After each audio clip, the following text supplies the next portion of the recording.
انت شايف ايه الوقت يا يوسف؟ كان ابوه بيتكلم بصوت واطي لكنه مليان رهبة، كأنه خايف يسمع الإجابة. يوسف الطفل الصغير اللي ما كانش عدى 10 سنين كان قاعد جوا دايرة مرسوم برماد اسود، عينيه مفتوحة على آخرها، بس مش بيبص لأبوه، كان بيبص للحاجة اللي ظهرت قدامه. الشموع اللي حواليه بدأت تتهز وكأن في نفس تقيل بيعدي عليها. الأرض نفسها بقت باردة، ريحة التراب المبلول بقت منتشرة في كل مكان. الولد بدأ يهمس بصوت متقطع: شايف باب كبير مرسوم عليه عيون، العيون بتبصلي يا بابا، والباب اهو بيتفتح. أبوه وقف مكانه، ملامحه اتحولت لخوف قاتل، وقبل ما يلحق يسأل سمع صوت طقطقة جاية من تحتهم، كأن الأرض بتتكسر وبتتشرخ. وفجأة الأرض كلها اتهزت ويوسف وقع على ظهره، لكن عينيه لسه مفتوحة وهي شايفة حاجة بتتحرك جوه الضلمة، حاجة طالعة من باب المقبرة اللي وصفها. ومن ساعتها حياته ما بقتش زي الأول. الليلة دي كانت بداية كل حاجة. أبوه ما كانش ساحر، بس كان بيقرأ في كتب السحر القديمة والمحظورة. كان عنده هدف واحد وواضح: المقبرة الفرعونية اللي بيقول إن هي مقبرة واحد من الكهنة الفراعنة الكبار، عمل سحر أسود عليها لحمايتها وحماية الكنوز اللي جواها. وكان مفتاح المقبرة دي هو يوسف نفسه. ليه يوسف نفسه هو المفتاح؟ السر بقى لأن يوسف ده من صغره كان ولد بيشوف حاجات محدش غيره بيشوفها. بس الكابوس الحقيقي لما باباه قرر إن هو ياخده معاه عشان يفتح المقبرة. في الليلة دي كان المكان ضلمة قوي، الصحراء نفسها كانت ساكتة، وكأن حتى الهوا خايف يمر بينهم. لما بدأ أبوه يقول تعاويذ التراب بدأ يتحرك لوحده، والأرض انشقت، ظهر فتحة سودة وكأنها بوابة لعالم تاني. يوسف كان عارف إن في حاجة غلط، كان حاسس بيها جواه وفي قلبه. دقات قلبه كانت زايدة جامد. حاول يحذر أبوه، لكن قبل ما يتكلم الأرض سحبت أبوه جوه. أيوة، أبوه اختفى، واختفى معاه أي صوت. ما طلعش غير صوت ضحكة واحدة بس، ضحكة جاية من جوه الفتحة السودة دي. والبداية كانت هنا. يوسف ما كانش طبيعي، من يومه وهو مختلف، بيحس باللي هيحصل قبل ما يحصل، بيشوف حاجات الناس مش بتشوفها، وكأن عنده عين تالتة مفتوحة على عالم تاني خالص احنا مش واخدين بالنا منه. وده كان سبب اللعنة اللي حطها عليه أبوه، الراجل اللي ضحى بابنه علشان بس يفتح مقبرة فرعونية. لكن بدل ما الكنوز تطلع، طلع منها حاجة تانية خالص، حاجة مش من الدنيا دي. كيان سحب الراجل جوه المقبرة وضحك ضحكة. الضحكة دي فضلت ترن في عقل يوسف طول عمره. بعد الليلة دي حياة يوسف اتشقلبت كلها. فقد أبوه، لكنه كسب حاجة تانية خالص.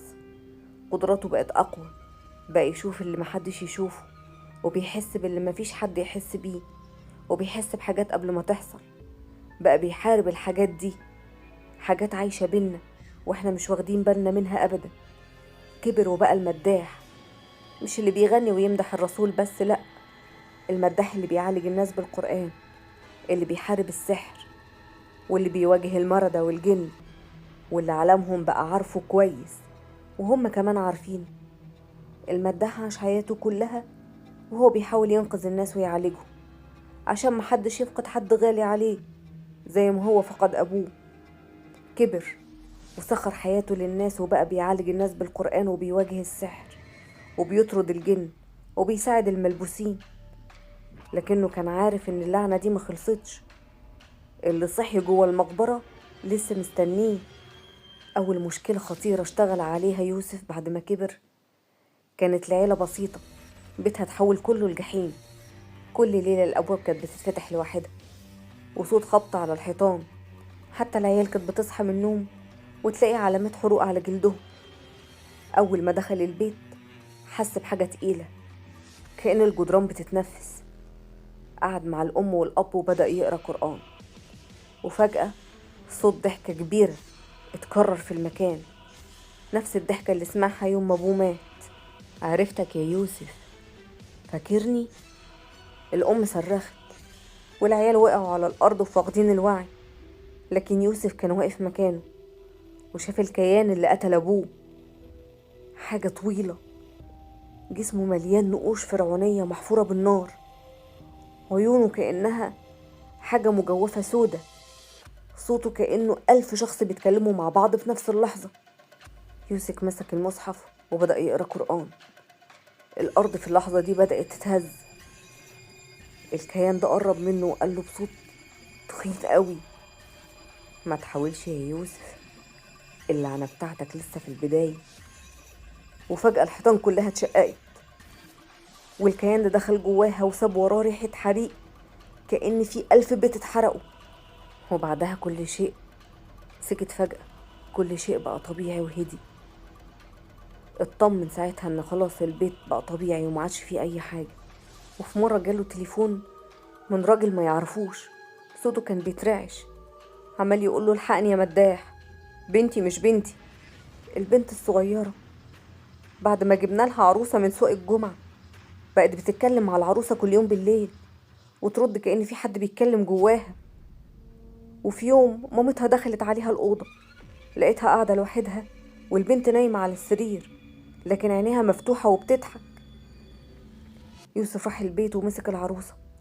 أول ما مسك العروسة في إيده حس كأنها جواها روح. قعد يقرأ قرآن. البنت ساعتها فضلت تضحك بصوت تخين، الصوت مش صوت طفل ولا صوت بنت. سمع صوت بيقوله: انت مش هتعرف تطلعني يا يوسف. وفجأة العروسة طارت في الهوا، الانوار كلها اتطفت، وصوت حاجة جاية بتجري في الصالة. لكن يوسف كان حافظ الدرس كويس، كان مجهز معاه مية مقري عليها قرآن، طلعها بسرعة وكبها كلها على العروسة. فجأة كل حاجة وقفت، والبنت أغمى عليها، ولما فاقت قعدت تعيط كتير، وفضلت تقول للمداح: هو كان جوه العروسة وكان بيقولي إنه مستنيك يا يوسف. مين ده يا يوسف؟ مين ده وعايز منك إيه؟ يوسف كان فاهم كل حاجة وعارف كل حاجة من زمان، من أيام ما كان عنده 10 سنين. وفضل برضه يروح لناس في أماكن كتير. وراح مرة البيت كانوا الناس بيقولوا عليه اللي محدش عاش فيه. جاله اتصال في اليوم ده من راجل قاله: احنا مش عارفين ننام في البيت، في حاجة بتصحينا كل ليلة. لما وصل لقى كل العيلة واقفة بره، وشهم كان مرعوب. أول ما دخل البيت وأول ما حط رجله جواه حس بهوا بارد بطريقة مش طبيعية، كأن المكان ميت. البيت كان مهجور من سنين، من أول ما العيلة اشترته. من أول يوم بدأوا يسمعوا أصوات خبط في الجدران، وكأن فيها حد محبوس جواها. الأطفال نفسهم كانوا بيصحوا على علامات زرقاء في جسمهم، والأم دايما كانت بتشوف حد واقف عند سريرها بالليل، مجرد خيال اسود بعينين بيضة. يوسف قعد في نص الصالة وفتح المصحف وبدأ يقرأ قرآن. بعد 5 دقايق الدنيا كلها بقت ضلمة، الأنوار كلها اتطفت، حتى الباب اتقفل لوحده. وكان في صوت جاي من المطبخ، الصوت كان بيقوله: اطلع بره يا يوسف، البيت ده مش ليك. وفجأة الأرض اتزلزلت والكراسي طارت في الهوا، وفي واحد من الأطفال صرخ بصوت، صوت مش صوته، صوت زي ما يكون راجل صوته تخين جدا، وقال له: انت مش هتطردني، انا صاحب البيت. يوسف مسك الطفل وقرا في ودنه. الولد بدأ يترج، وبدأ جسمه يترعش، وبدأ يطلع مادة سودة من بقه. وفي لحظة واحدة وكأنه تحول لجثة. قعد يقرا أكتر وأكتر لحد ما الطفل وقع على الأرض وبقى يتنفس بصعوبة. وبعدها ظهر خيال أسود، ظهر في المراية اللي كانت قدامه، نفس الكيان اللي قتل أبوه، واقف في نص المراية وبيضحك له، وقال له: لسه عايز تلعب معايا يا يوسف؟ خد بالك، اللعبة ابتدت ولسه هتشوف.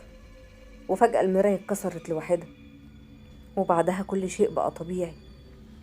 ومشي لما اطمن ان هما خلاص بقوا كويسين. ومرة تانية راح لشابة جميلة، بنوتة، كان جسمها مليان كدمات غريبة. مامتها بتقول ان هي في البداية بقت بتنام الصبح وتقعد طول الليل في الضلمة بالساعات، وكل ليلة تسمع صوتها وهي بتتكلم مع حد في أوضتها، ولما تفتح الباب تلاقيها قاعدة لوحدها وبتبتسم ابتسامة مرعبة. أول ما يوسف دخل الأوضة حس بطاقة غريبة. البنت قاعدة على السرير مبتسمة، لكن عيونها كأنها ميتة. قرب منها وقعد يقرأ عليها قرآن، وفجأة ضحكت بصوت تخين، وسمع صوت بيقوله: انت بتضايقني ليه يا يوسف؟ وفجأة الأوضة كلها اتحولت لضباب. البنت رفعت ايديها وبصوت مش صوتها: انا بحبها ومش هسيبها. وفجأة جسمها بدأ يتحرك لوحده، كأن في حاجة بتشدها لفوق. صرخت وجسمها فضل يتلوي بشكل مستحيل أي جسم عادي يتلوي بالشكل ده، لدرجة إن ظهرها اتنى وبقت بتتحرك زي العنكبوت على الحيطة. يوسف قال بصوت عالي: اخرج منها بسم الله. وفجأة مسكها وقرب بقه من ودنها وبدأ يقرأ آيات قرآن أقوى. جسمها كان بيترج وبينزل منها عرق زي المطر، وعينيها بقت سودة بالكامل. فجأة سمع همسة في ودنه، صوت قاله: أنا لسه هنا يا يوسف. البنت ساعتها وقعت على الأرض وأغمى عليها.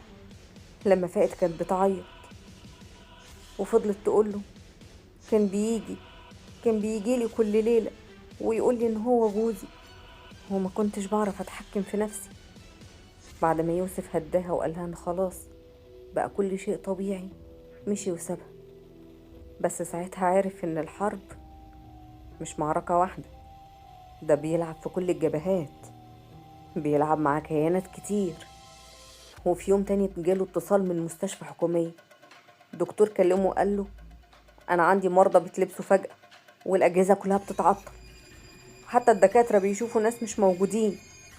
أول ما المداح راح هناك، المستشفى كانت عادية جدا، بس أول ما دخل جوه كانت حاجة تانية خالص.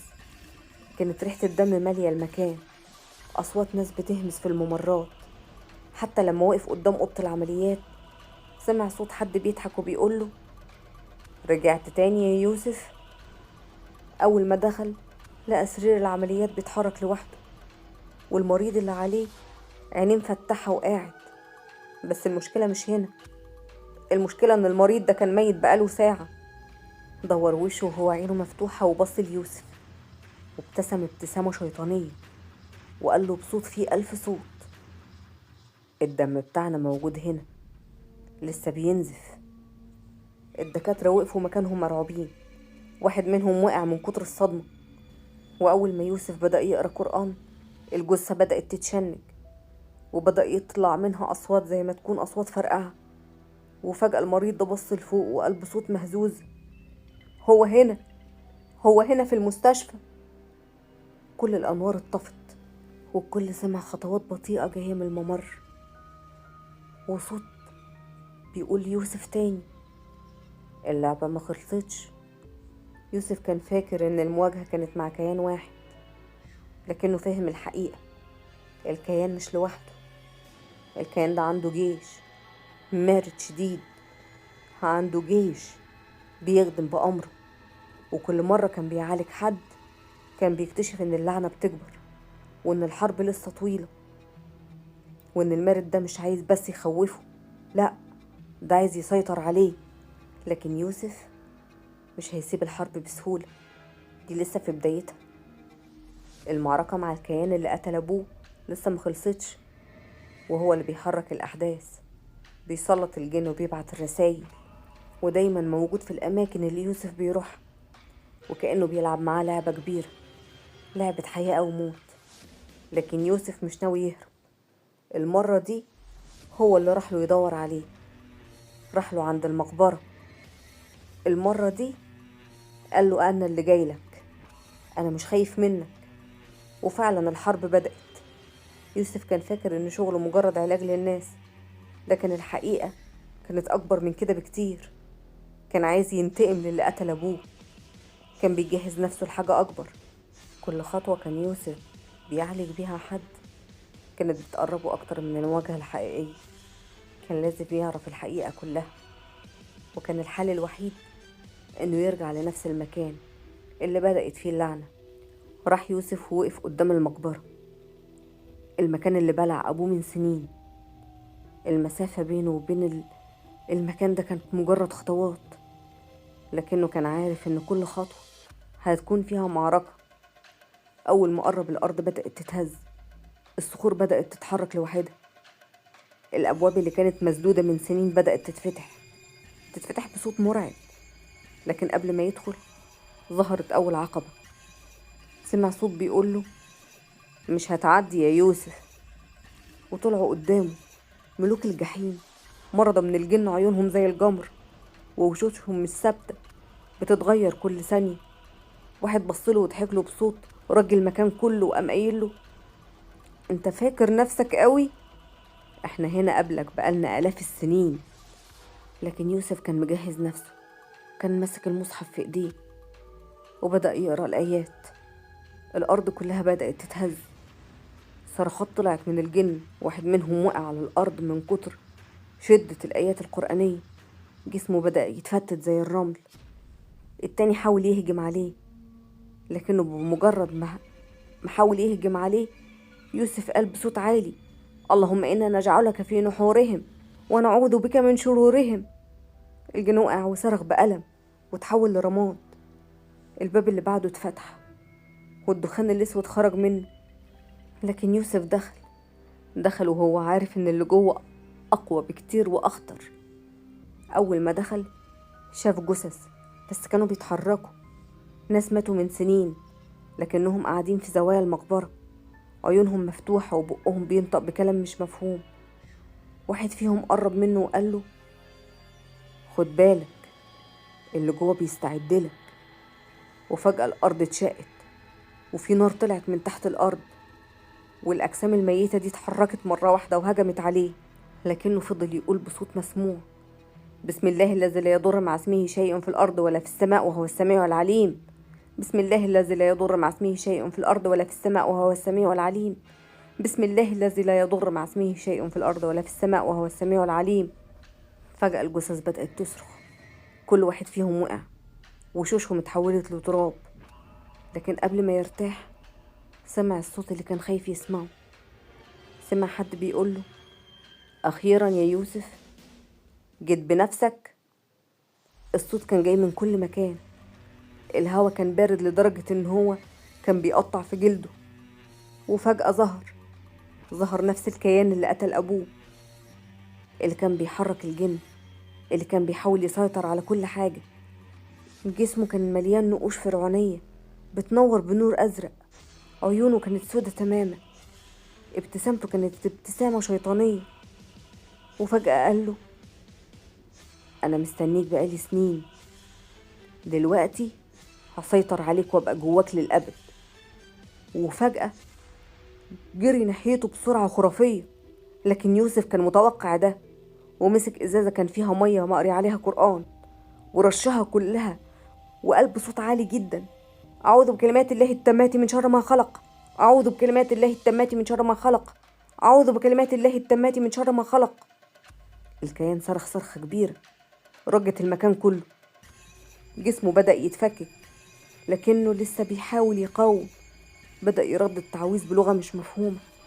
وفجأة الحيطان نفسها بدأت تتفتح وتفتح بوابات سودة وخرج منها مئات من الجن. لكن يوسف كان عارف الخطة وعارف اللي هيحصل له. وفجأة رفع ايده للسماء وقال بكل قوته: بسم الله الرحمن الرحيم، فإن تولوا فقل حسبي الله لا إله إلا هو عليه توكلت وهو رب العرش العظيم. وفجأة الأرض اتفتحت من تحت الكيان، طلع منها نار سحبته لجوه. صرخ صرخة رجت المكان كله، رجت كل الجدران. حاول يهرب لكن خلاص اللعنة رجعت لصاحبها، بس قبل ما يختفي الكيان بص ليوسف وقال له: تفتكر كده خلصت؟ احنا لسه هنا ومستنيينك. وفجأة سكت كل حاجة، والمقبرة بدأت تنهار وبدأت تتهد. خرج منها يوسف بسرعة، بس بعد ما خرج المقبرة كأنها اختفت، وكأنها عمرها ما كانت موجودة في المكان ده قبل كده. يوسف قضى على الكيان، لكنه عارف إن مش دي النهاية. العالم اللي شافه جوه المقبرة كان أكبر بكتير من مجرد كيان واحد. وفي ليلة وهو نايم صحي على صوت نفس الضحكة الملعونة، وسمع صوت همس في ودنه بيقول: احنا لسه موجودين وهنرجع تاني يا مداح. الحرب بتاعتنا لسه شغالة ولسه ما خلصتش. يا ترى هتبقى قدها